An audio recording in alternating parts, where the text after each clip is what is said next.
My name's Alison Kilduff. I'm a senior lecturer in mental health nursing and also the award leader for mental health nursing at the University of Derby, and I work mainly on pre-registration nursing, which is BSc honours in nursing in the adult and mental health field. Compassion is so hard to define. I think we teach compassion, and there's a debate about whether compassion is nature or nurture, and we do meet people who are intrinsically kind, and we tend to think they're compassionate because compassion is about human kindness and humanity, being kind to humanity. In nursing, it has a slightly different focus.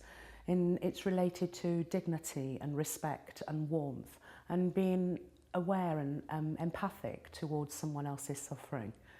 In dementia, it's particularly important that we're compassionate because for people who live with a diagnosis of dementia, once they have that diagnosis, people just see the diagnosis and they forget that there's a person living with that diagnosis. And dementia affects every part of our being and every part of the way that we live our lives. But actually, when we take that extra bit of care, we can really understand the person and really walk alongside them in a true way and help them manage and adjust to the symptoms that they're experiencing. So, for example, compassionate mind therapy can be really, really helpful if we understand why people are exhibiting certain behaviours, which we call challenging behaviour. But actually, it's us that's challenged by the behaviour because we're just not recognising that the behaviour is a way of communicating. So, for example, if we're working with someone who used to be a carpenter, we can explain by just showing them a piece of wood how dementia can affect the brain by the tangles in the dementia. It stops the messages getting through. And if we can explain to them, that's what your brain's like at the moment, those little knots and those little bits. If we can just help you understand by being kind to you that sometimes your brain gets a little bit tangled, a little bit stressed, and we can help scaffold some of those ideas by saying, take time, take 5, just accept that your brain's not working as well as it can do, but it can work much better than this as other times. And just recognise that if you just take a minute and take a breath, that the thought or the memory that you're trying to get is there for you.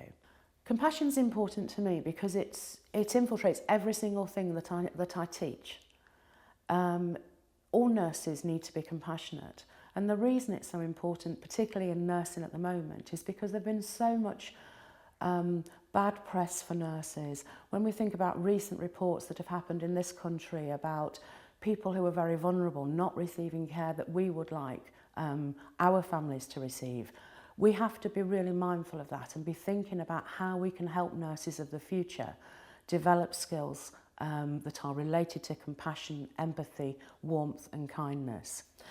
And we do know that when people who have a diagnosis of dementia are admitted to hospital, they're 3 times more likely to die there, they're much more likely to be readmitted, and their outcomes are so much worse for their counterparts who are the same age.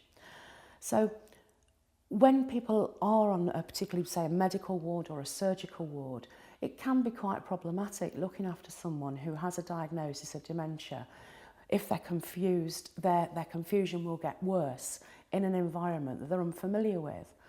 And not that long ago, I was working with an adult student nurse who was having some real sort of issues, and we were spending some time in supervision thinking about how she could manage her feelings regarding a patient that was causing some concerns amongst the nursing staff because this patient had actually, she would undress herself and take her top off, and then she would pick up a teddy bear and start breastfeeding this bear. And the sister on the ward found it very, very difficult. And she found it she thought the patient was being difficult, and actually the outcome for that patient was that she got moved into a side ward, which actually made that patient more distressed and more confused. And of course it didn't stop the behaviour at all. So one of the things that we tried to do was to have a look at the behaviour within the context of that lady. And so I got the student nurse to actually talk to her family who came to visit her. And they explained that actually the last time she was in hospital, or one of the times that she was in hospital, was when she actually lost her last baby, their sibling. And when we put that into context, we could understand that she was actually back in that place and she was nursing the baby that had died.